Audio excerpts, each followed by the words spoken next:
जय गुरु जी संगत जी। संगत जी, गुरु जी के आशीर्वाद, गुरु जी की कृपा से आज का जो सत्संग हम आपके साथ शेयर कर रहे हैं वो अर्चना दुबे आंटी का है। ये बहुत प्यारा सत्संग है, ब्लेसिंग फुल सत्संग है।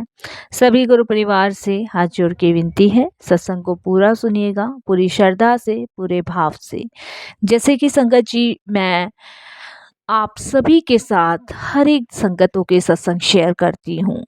तो संगत जी, इस सत्संग से आपके ना जाने कितने सारे आपके सवालों के जवाब, कितने आपके दुख दर्द कष्टों से भी आपको मुक्ति मिलती होगी। संगत जी, गुरुजी महाराज अक्सर कहा करते थे, सत्संग सुनने वाले का भी कल्याण, करने वाले का भी कल्याण। तो हमें पूरी भाव से, पूरी श्रद्धा से इस सत्संग को सुनना चाहिए। संगत जी, सत्संग जब ही हमें प्राप्त होता है जब हम पर उस मालिक की मेहर होती है। संगत जी, अगर आप भी अपने सत्संग अनुभव शेयर करना चाहते हैं तो हिंदी में साफ राइटिंग में अपना सत्संग लिख कर आप हमारी जीमेल आईडी पर सेंड कर सकते हैं, ताकि आपके द्वारा सुनाए गए सत्संग से जो भी गुरुजी महाराज की नई जुड़ने वाली संगत हैं उन्हें गुरुजी के कल्याण, महिमा, अनुभव के बारे में ज़्यादा से ज़्यादा पता चले। सत्संग आपको पसंद आए तो आप इसको लाइक कीजिएगा, सब्सक्राइब कीजिएगा और ज़्यादा से ज़्यादा संगत में शेयर कीजिएगा। और बेल आइकन दबाना आप इस बिल्कुल भी ना भूलिएगा। जब भी कोई लेटेस्ट सत्संग आएगा उसका नोटिफिकेशन आपके पास आएगा। तो चलिए संगत जी, सुनते हैं अर्चना दुबे आंटी का सत्संग। और सत्संग शुरू करने से पहले करते हैं गुरु जी का मंत्र जाप। ओम नमः शिवाय, शिव जी सदा सहाय। ओम नमः शिवाय, गुरु जी सदा सहाय। जय गुरु जी। संगत जी, संगत जी, मेरा नाम अर्चना है और मैं शुक्राना करती हूँ गुरु जी महाराज का कि उनकी कृपा, उनकी इच्छा से मुझे अपना ये सत्संग शेयर करने का मौका मिल रहा है। संगत जी, हम गुरुजी से कभी नहीं जुड़ते, गुरुजी खुद हमें जोड़ते हैं और वो खुद हमें चुनते हैं। और मैं अपने आप को अत्यंत भाग्यशाली समझती हूँ कि गुरुजी ने मुझे चुना और मुझ पे उनकी कृपा हुई, जो कि मैं आज अपना सत्संग शेयर कर पा रही हूँ। सत्संग शेयर करते वक्त कोई भी भूल चूक हो, कैसी भी भूल चूक हो साथ संगत जी, तो आप मुझे माफ़ कीजिएगा। मैं अपना सत्संग गुरु जी के मंत्र जाप से शुरू करूँगी। ओम नमः शिवाय, शिव जी सदा सहाय। ओम नमः शिवाय, गुरु जी सदा सहाय। संगत जी, मेरी जर्नी गुरुजी के साथ 2019 में शुरू हुई थी। और गुरुजी से जब मैं जुड़ी थी तो गुरुजी के बारे में मैं कुछ भी नहीं जानती थी। जब फर्स्ट टाइम मैं उनके मंदिर गई थी तो मुझे यही लगा था जैसे और मंदिरों में जाते हैं और गुरुओं के पास जाते हैं, तो मुझे लगा संगत जी कि वहाँ भी शायद ऐसा कुछ होता होगा, पर वहाँ ऐसा कुछ नहीं था। और सबसे बड़ी बात संगत जी, वहाँ सबसे जो मुझे अद्भुत लगा, मैंने आज तक अपनी लाइफ में जो शिवलिंग देखा था वहाँ पे, वो मैं उसके लिए अचंभित थी। क्योंकि संगत जी, आज तक मैंने अपनी लाइफ में जितने भी शिवलिंग देखे हैं वो मंदिर के अंदर देखे हैं, मंदिर के बाहर मैंने कभी कोई शिवलिंग नहीं देखा है। तो मेरे मन में बहुत गहरा ये सवाल था कि आखिर शिवलिंग जो है वो मंदिर के ऊपर क्यों है। तो वो कहते हैं ना संगत जी कि कहीं ना कहीं मन के सवाल जो हमारे होते हैं उसका जवाब गुरुजी देते हैं, क्योंकि वो हमेशा हम लोगों की चीज़ों को सुनते हैं। और इसका जवाब भी गुरुजी महाराज ने दिलवाया। जब संगत जी हम गुरुजी के मंदिर में गए तो वहाँ पे मेरे मन में ये सवाल चल रहा था, इस सवाल का मुझे आंसर चाहिए था। तो मैं मन ही मन सोच रही थी कि मैं किससे पूछूं, किससे पूछूं। तो संगत जी, वहाँ पे मेरी मुलाकात हुई जब गुरुजी महाराज फिजिकल फॉर्म में थे, तो उन्हीं के टाइम की एक संगत आंटी थी, तो उनसे मेरी मुलाकात हुई मंदिर में ही। और जब मैंने उनको ये सब चीज़ें बताई कि आंटी, मेरे मन में एक क्वेश्चंस है कि मतलब ये गुरुजी का शिवलिंग बाहर क्यों है मंदिर के। तब संगत जी उन्होंने मुझे बताया कि ये मंदिर गुरुजी ने बनाया है और इसमें गुरुजी की अपरंपार शक्तियाँ हैं। इस मंदिर के बाहर से भी कोई गुज़रता है तो वो ब्लेस हो जाता है। इस मंदिर के दूर-दूर के एरिये में रहने वाले लोग भी ब्लेस होते हैं। और गुरुजी ने शिवलिंग इसलिए मंदिर के ऊपर बनाया जिस मंदिर में साक्षात भोलेनाथ विराजमान हो। तो वो शिवलिंग ऊपर-नीचे सबको ब्लेस करे। तो ये कुछ चीज़ें आंटी ने मुझे बताई, समझाई और मुझे लगा कुछ लगा संगत जी, इस तरीके से मेरा कनेक्शन गुरुजी से जुड़ा पहली बार में। फिर जाते रहे, जाती रही और हस्बैंड को भी जाने के लिए कहा, हस्बैंड भी जाने लगे। लेकिन बीच में कुछ ऐसा हुआ संगत जी, कुछ प्रॉब्लम लाइफ में ऐसी आई कि जाते-जाते संगत जी सब कुछ छूट गया। तो सब कुछ छूटने का मतलब ये है कि संगत जी गुरुजी के मंदिर जाना छूट गया। घर में पूजा-पाठ होनी छूट गई और इस तरीके से संगत जी घर में थोड़ी बहुत कलेश, लड़ाई झगड़े होते थे हस्बैंड वाइफ में। क्योंकि मेरे अंकल जो थे ना ड्रिंक करते थे और ड्रिंक के कारण संगत जी उनका लीवर जो था वो ख़राब हो रहा था। और डॉक्टर बहुत बार बोल चुके थे कि अगर तुमने शराब पीनी नहीं छोड़ी तो कुछ भी हो सकता है, शायद बचना भी मुश्किल होगा आपका। तो मैं बहुत संगत जी इस चीज़ के लिए ऑब्जेक्शन उठाती थी पर अंकल नहीं मानते थे। बहुत संगत जी मैं डिस्टर्ब थी, परेशान थी क्योंकि अभी 2 बच्चे थे, बहुत छोटे-छोटे थे, ज़्यादा बड़े-बड़े नहीं थे। तो इस कारण संगत जी मैं और अपसेट रहती थी। बट वो कहते हैं ना कि शायद गुरुजी हमें जोड़ते ही इसलिए हैं ताकि वो हमारा कल्याण कर सकें। तब संगत जी 1-2 बार तो मेरे हस्बैंड शुरुआत में गए थे गुरुजी के मंदिर और फिर मैंने बताया कि बीच में हमारा सबका जाना छूट गया। मेरी ननद भी जाती थी गुरुजी के दरबार में, लेकिन जब मेरे हस्बैंड के मेरे बीच में लड़ाइयाँ शुरू हुई तो उनका भी जाना छूट गया साथ संगत जी। इस वज़ह से हमारा कनेक्शन गुरुजी से नहीं जुड़ पाया उस टाइम पे। फिर वो कहते हैं ना कि गुरुजी अपने आप हमें बुलाते हैं, अपने आप हमें जोड़ते हैं। तो फिर संगत जी ऐसा हुआ कि बीच में मेरे हस्बैंड की तबीयत ख़राब होने लगी और तब मुझे एक आंटी ने गुरुजी के मंदिर के लिए बोला। तो मैंने उनको बोला कि हम लोग पहले जाते थे लेकिन हमने छोड़ दिया क्योंकि अपने हस्बैंड की वज़ह से मैं बहुत परेशान थी। तो उन्होंने मुझे कहा कि नहीं आप जाया करो और देखना आपके हस्बैंड वहीं से ठीक होंगे। हमने संगत जी फिर से एक बार गुरुजी के पास जाना शुरू किया और इस बार मैं फिर अपने हस्बैंड को ले जाना फिर से स्टार्ट करा मैंने। तो मेरे हस्बैंड संगत जी गुरुजी के दरबार जाते थे, माथा टेक कर आते थे, लंगर प्रसाद करते थे तो और ज़्यादा ड्रिंक करने लग गए। इतनी ज़्यादा ड्रिंक करने लग गए कि मैं आपको बता नहीं सकती। लेकिन वो कहते हैं ना फिर मैंने छोड़ दिया। मैंने कहा जो भी होगा, जैसा भी होगा ना अब सब भगवान के हाथ है, मेरे हाथ में कुछ नहीं है। मैं कितना रोकूँ, कितनी मैं लड़ाइयाँ करूँ, कितनी कलेशें करूँ। लेकिन वो कहते हैं ना जब भगवान आपके साथ है तो फिर आपको डरने की कोई बात नहीं है। लेकिन बस मेरा रीज़न यही था क्योंकि वैसे मेरे अंकल बुरे नहीं थे लेकिन वो ड्रिंक करते थे, डॉक्टर ने मना किया होता लेकिन उसके बावजूद कर रहे थे। तो वो उस चीज़ को ले मैं कहीं न कहीं परेशान थी और मैं गुरुजी से यही प्रार्थना कर रही थी कि गुरुजी पहले भी आपके दरबार आते थे, आपके सत्संग सुनते थे। बहुत जगह हमने सुना है कि आपने सभी संगतों का कल्याण किया है। तो मेरे हस्बैंड का भी कर दो, इनकी जो भी शराब है गुरुजी वो सब छूट जाए। बस मैं यही अरदास करती थी और इसी अरदास के कारण मैं मंदिर जाती रही, जाती रही, जाती रही। मेरे अंकल भी मेरे साथ गुरुजी के दरबार जाते रहे, लंगर करते रहे। शुरुआत में उन्होंने बहुत ड्रिंक करी। जब मेरे साथ गुरुजी के दरबार दूसरी बार मंदिर जाना शुरू किया। लेकिन फिर गुरुजी का ऐसा मेरेकल हुआ कि ऑटोमेटिक उनकी शराब अपने आप छूटनी स्टार्ट हो गई। अब ये हम नहीं बता सकते संगत जी कि कैसे हुआ, कैसे नहीं हुआ, ये गुरुजी जाने। हमें ये पता है कि गुरुजी ने उनकी शराब छुटवा दी।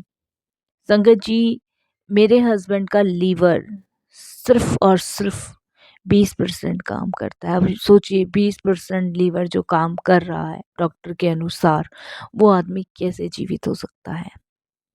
क्योंकि संगत जी सारा लीवर ख़राब हो चुका है, सड़ चुका है अंदर से। लेकिन गुरुजी महाराज की कृपा से अब तक मेरे हस्बैंड ठीक हैं। शराब की एक बूंद भी उनके लिए ज़हर है। अगर उन्होंने वापस से शराब पीनी शुरू करी, तो आप समझ सकते हैं संगत जी कि पता नहीं, उस समय को तो सोच के भी जी और दिल दोनों घबराता है। मेरे हस्बैंड को कुछ डाइजेस्ट नहीं होता था, कुछ भी डाइजेस्ट नहीं होता था। लेकिन गुरुजी के दरबार जाते-जाते अब वो सब चीज़ खाते हैं। नहीं, पहले संगत जी इतना बुरा हाल था, जब गुरुजी के पास जाके छोड़ा था हम लोगों ने, तो इतना बुरा हाल था कि मैं आपको बता नहीं सकती। कोई भी चीज़ खाने से पहले वो 10-10 बार सोचते थे, क्योंकि डाइजेस्ट ही नहीं होती थी, दवाइयाँ इतनी चलती थी।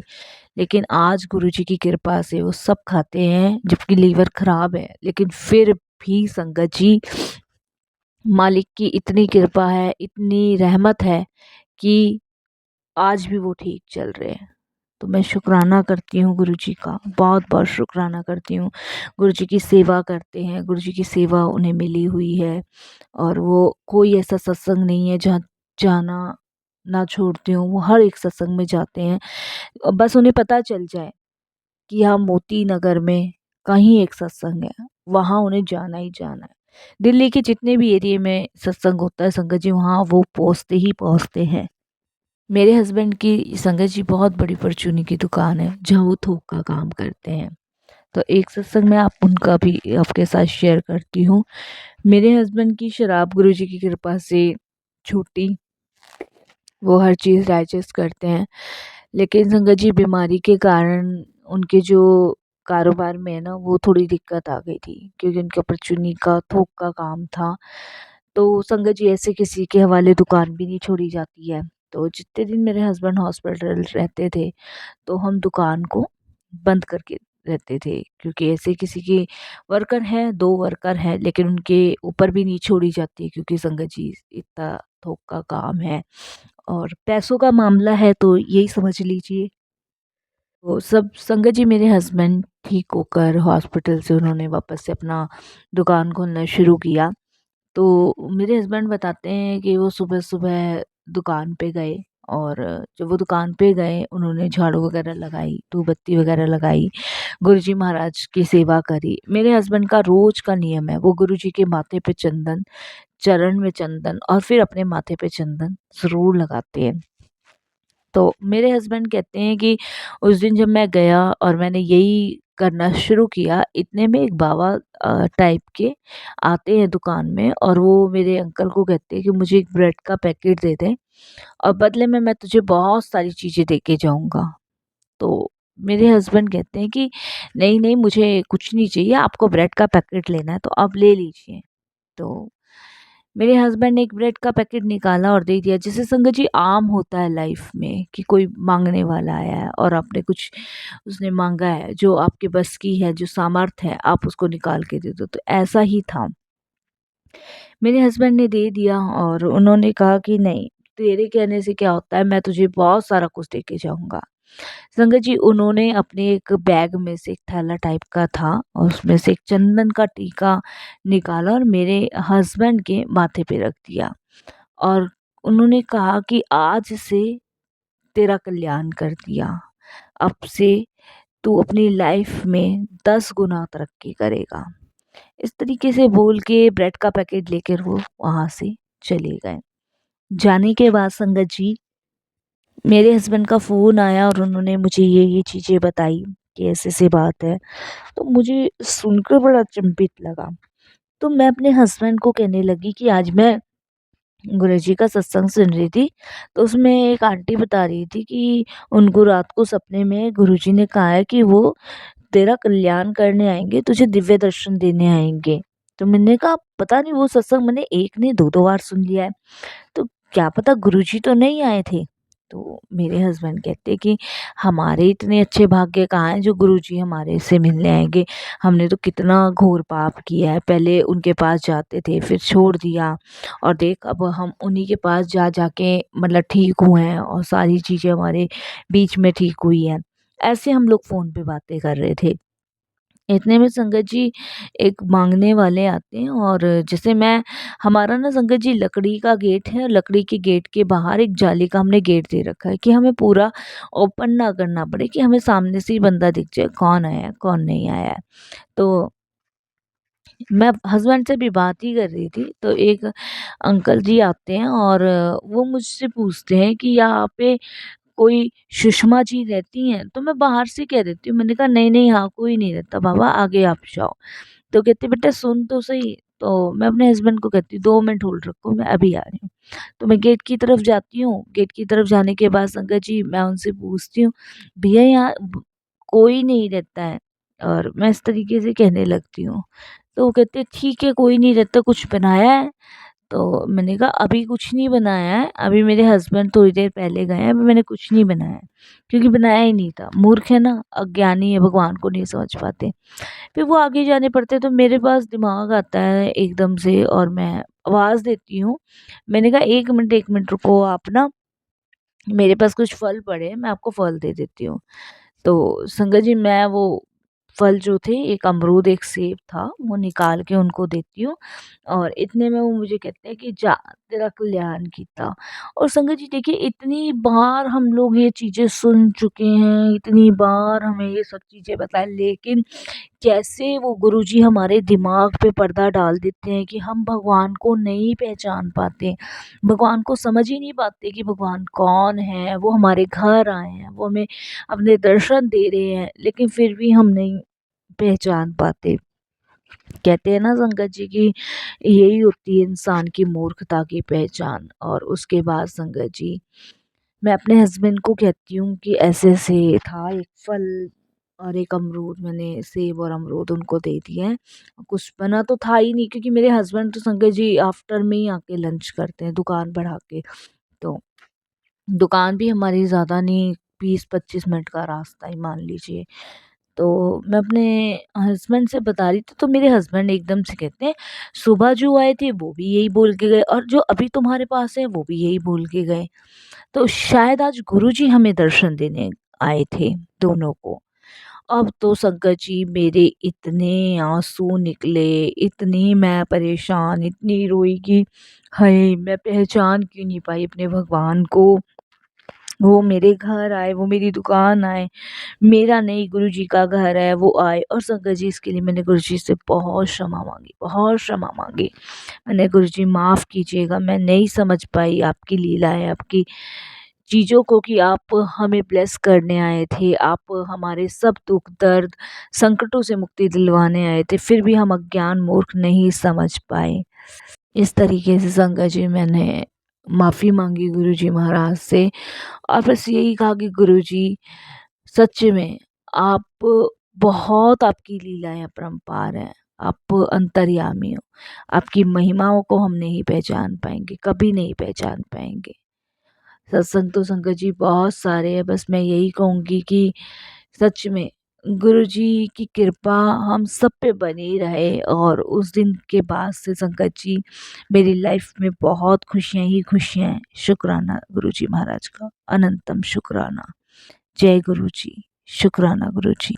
जितना शुक्राना करूँ उतना कम है। बस संगत जी वाणी को विराम देती हूँ। गुरु जी के मंत्र जाप से ओम नमः शिवाय, शिव जी सदा सहाय। ओम नमः शिवाय, गुरु जी सदा सहाय। जय गुरु जी संगत जी। आंटी जी बहुत प्यारा सत्संग था, ब्लेसिंग फुल सत्संग था आपका। मैं गुरुजी महाराज से अरदास करती हूँ कि ऐसे ही सबको गुरुजी ब्लेस करे, सबको अपने दिव्य दर्शन दे, और अपनी कृपा दृष्टि बनाए रखे, सर्वदा भला करे, पूरे विश्व का कल्याण करें, सबको अपनी सेवा सिमरन भक्ति की दात बख्शे, सबको अपने चरण कमलों से जोड़े रखे गुरुजी महाराज। जय। मैं भी अपनी संगत से यही विनती करती हूँ कि अगर आप भी अपने सत्संग अनुभव शेयर करना चाहते हैं, तो हिंदी में साफ राइटिंग में अपना सत्संग लिख कर हमारी जीमेल आईडी पे भेजिए। जीमेल आईडी का लिंक